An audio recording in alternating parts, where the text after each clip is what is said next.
Biztech's Enterprise Technology Show. I'm Brian Fernandez, and with me is my co-host, Jeffrey Halley. And today we have Luciano Brustia. He's the Managing Director of Asia Pacific at InterSystems. Now, InterSystems serves as the driving force behind the world's most crucial applications in healthcare, government, and business. Now, the company designs all its creations with the aim of influencing better decisions, actions, and outcomes for individuals who rely on technology for their lives and livelihoods. On that note, Luciano, welcome to the show. Thank you. Welcome. Thank you so much. So for a start, could you give us an overview of the company and your history? Yes. So mainly, InterSystems is a 46-year-old company. We start out from Massachusetts in US, and we expanded all around the world. 46 years ago, we were probably only a database company. Now we're becoming definitely a data platform. We are a private company. Our founder, Terry Regan, founded the company and is still owning the company and is still running the company day by day. He's a chairman, the CEO. Is totally private. And we have a strong and long-term relationship with all our customers and our employees. For instance, if I'm asking you what you were doing 28 years ago, I don't know if you remember. I remember I started working in InterSystems. Wow. You can get from my accent, which I'm very proud. It's not really native from Asia, but you can understand that it's from Italy. So I started as a customer 28 years ago of InterSystems in Italy. And then I joined InterSystems, and then I started working around Italy. And then how an Italian end up in Asia? Well, I'm not the first one, starting from another Italian guy that was called Marco and was coming here a few years ago. But I started coming before still I said in 28 years in InterSystems, but I was before covering a more technical role. And so I was looking after one of our products. So I came in China just after Olympics in 2008 for working and helping in the implementation of this product. Then it looks like I end up living for 5 years in Beijing, and now I'm living 8 years in Hong Kong. So, and from here, I'm looking after the full region. So Asia Pacific in InterSystems is a region that is going from Thailand, is covering Thailand, Southeast Asia, China, Japan, and Australia and New Zealand. Right. Luciano, obviously you're a pioneering Italian after Mr. Polo. Can you tell me how InterSystems platforms and solutions help companies deal with data challenges, specifically in Asia Pacific? Yeah. So let's focus. Let's give me 2 seconds to explain what is our data platform.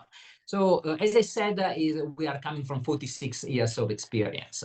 And our data platform is bringing 46 years of our experience and our knowledge. At the beginning was a database, and this database was what we call a direct access. So it was a hierarchical database. Then later come out the SQL part. So we developed the SQL, and you can still access to the SQL, the database, the data from SQL. Then there was the time of a class and the time of the object. So you define the class, the object, but the data is still one. This is the real unicity of our InterSystems Iris data platform, that is really a multimodal database that have the direct access, as I said, SQL, object, documents. We are very, very strong in interoperability. That has been our success all around the world. We are now present with customers with more than 80 countries around the world. and then we have interoperability, analytics, and there is a completely full data platform. So this data platform is very flexible and is very is very intuitive. So we mainly give to a company all around the world to build their success, to empower them. Few times we meet one of these company and they have problems. Most of the time, this problem is that they have silos and they are not able to communicate. And they start using our interoperability platform. And after that, they discover all the beauty of our data platform. So talking about Asia Pacific with a focus of Asia, let's give some example of how we have helped some of these companies. Let's start from geographically from Japan, then we come back. So let's start with Japan. Japan, we are present there since probably 30 years. No, 20 years, sorry. This year was, last year was the 20 years presence in Japan. And we have an historical customer, Paltak, that probably is the most popular and is the largest logistic company in all Japan. And you know, Japan means quality, means punctuality. It's not like Italian. They take it. When it's 5 minutes, it's 5 minutes. Be careful when you ask 5 minutes in Italian. And it's really, they are using, especially during the COVID, they have a problem on the big amount of data to exchange. And that has been the ability of scalability with our data platform. They've been able to use their logistic system to cover all the need. Move to China. China, we have more than 250, almost 300 local hospitals running our technology, running our database, our data platform. We have a company that is called Donghua, DHC, that has built their own EMR, and they have been very successful installing all around China. The largest hospital, you know, when you talk about the largest hospital in China, means large, it's huge, 5,000, 6,000, 10,000 beds.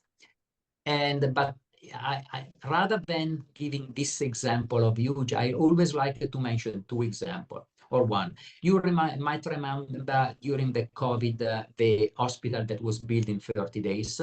Yes, very much. Yes. Correct. Both of them, they were running the DHC software based on our technology. Now, then let's move more on the Southeast Asia. Southeast Asia nowadays is really our part that is growing faster than anyone else. You might consider InterSystems an adventurous company.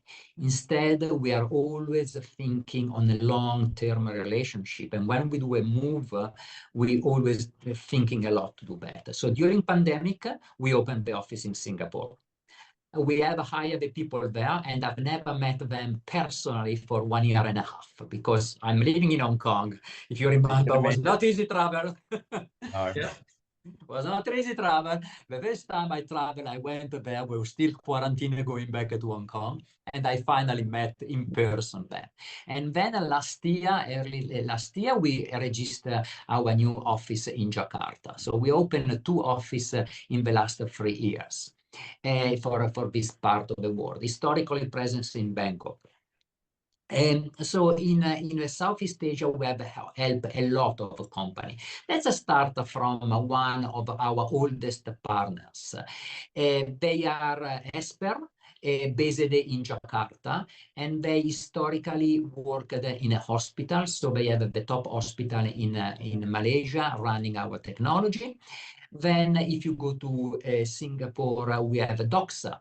Doxa is a new startup, and I wanted to start talking about a startup that is very interesting, where they are fintech. They are working in particular using our technology to kill all the silos present there. and using a better and seamless way to interoperable to exchange data in a more efficient way. Doxa now is using our technology for facilitating all the online payment for their software that is handling procurement with all the back. In Singapore, there is another interesting startup. It's called Yonda Health. Is an interesting startup because they wanted to clean the data or all the electronic medical record data. For instance, people like me or like you that are traveling in different countries, you wanted to have your medical record with you. And there, what they do, they scan all this document, the electronic document, laboratory, they pass, they have their AI, their machine learning, and come back with an EPR with all the data. I tested with my Italian results, works. I was not expecting that was working because I was not expecting someone was handling that. Then if we go to Indonesia, Indonesia is our fast growing country at the moment. There is a strong leadership with the government that is pushing the digital transformation.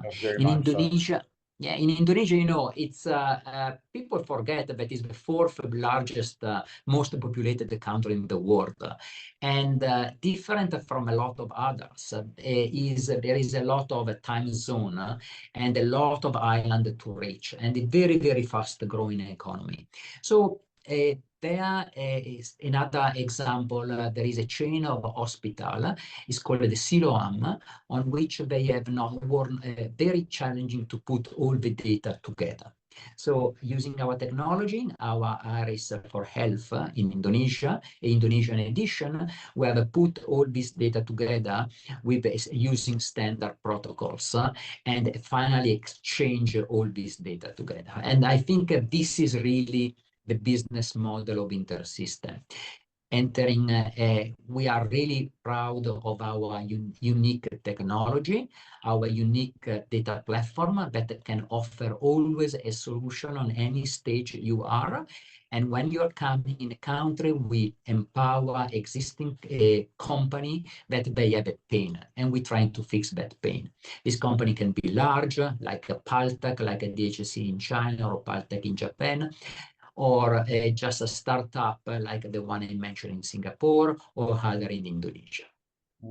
Now, you've really shared a lot of interesting insights and different use cases. You've also shared different partnerships that you've had, not only with established companies, but also young startups who are then using your tools as a baseline to solve bigger problems. And that's very, very interesting. Now, what sort of key trends are you seeing from a data management perspective, especially in Southeast Asia? And I want to use one specific example that you use, which is EMRs.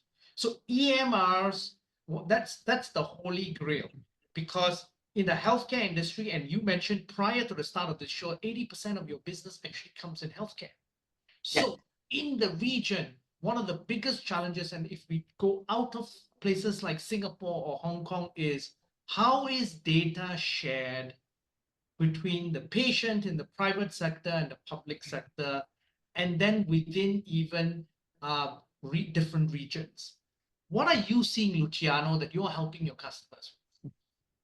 So this is a very good question, because opening the main point of the data, that is not too difficult to share the data, but you need to understand the same language. Because if I'm coming today and I have a lot of my knowledge to share with you and I start talking in Italian, you might have a challenge to understanding me. Even if I start talking about my dialect in Milan, you have more challenge to understanding. So the first is a standard. And all the government all around the world, Japan, China, Malaysia, Singapore, Indonesia, Thailand, they are start using the same standard. But the biggest one and most popular is called the FHIR, spelled FHIR, and that is a new standard for the, it's not new because it's almost 10 years now, for the healthcare. So the problems in healthcare, like in all the other industry, is you need to have clean data. Because once you have a clean data, then you can exchange the data. Second, clean data means that are understandable, so you can import, you can put on a standard comment, and then you can do research. This is present in all the industries. So healthcare is more important because we are talking about our healthcare, our health. And if there are two things that all people take care is the health and the money. And happen that our second most popular industry we're working is in the fintech, in the banking, in the money. So, you know, when you're talking in this, the data should be reliable. The data should be sure you are making this. Talking healthcare and something that everyone understanding well. If I get your lab results, 10 is 10.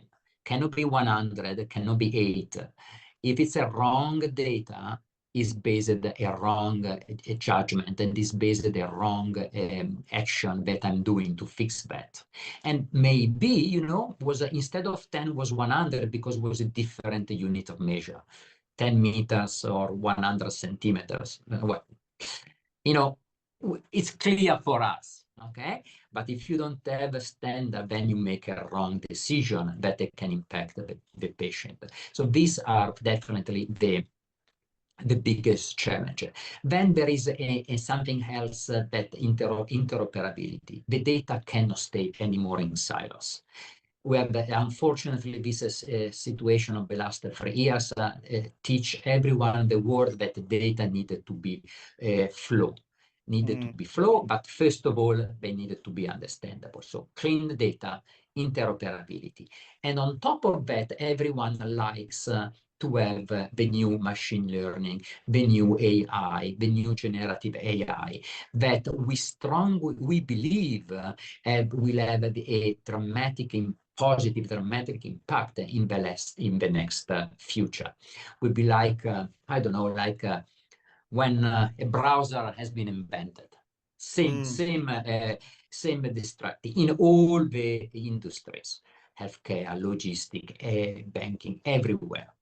And but you know, you can have a good AI, you can have a good generative AI, but this generative AI needed to run on data, certified data, clean data, and fast interoperable. Challenging, that one, but I'm guessing you can't be in business at the moment without speaking or thinking about AI. It's Davos at the moment, the meeting there. Yeah. It seems to be the only thing on the agenda. So wonderful to hear that it's also in your thoughts of not necessarily straight line actions.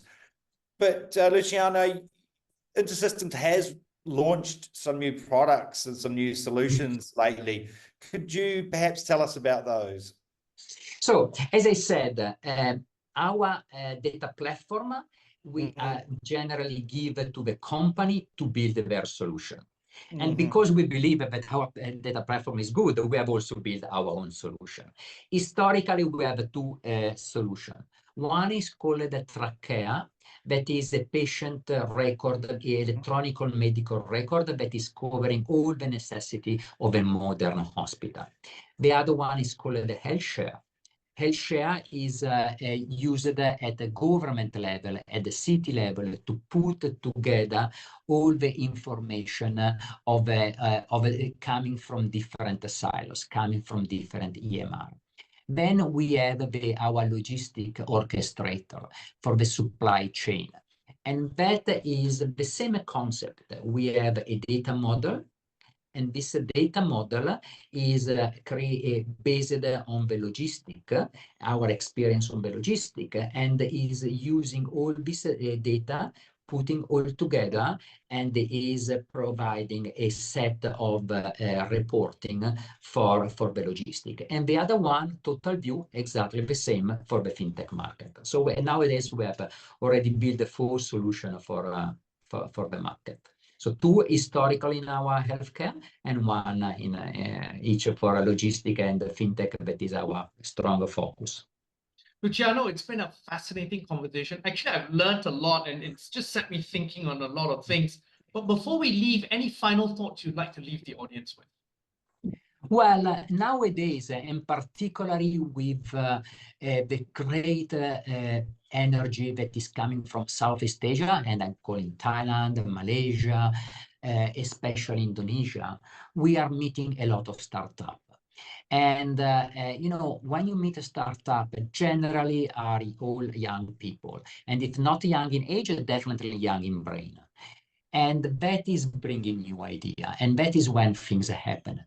We have special programs for our startup on which, you know, we are a private company, so we do not do joint venture. So we don't do capital investment, not at all. But we put our investment with best startup in our technology.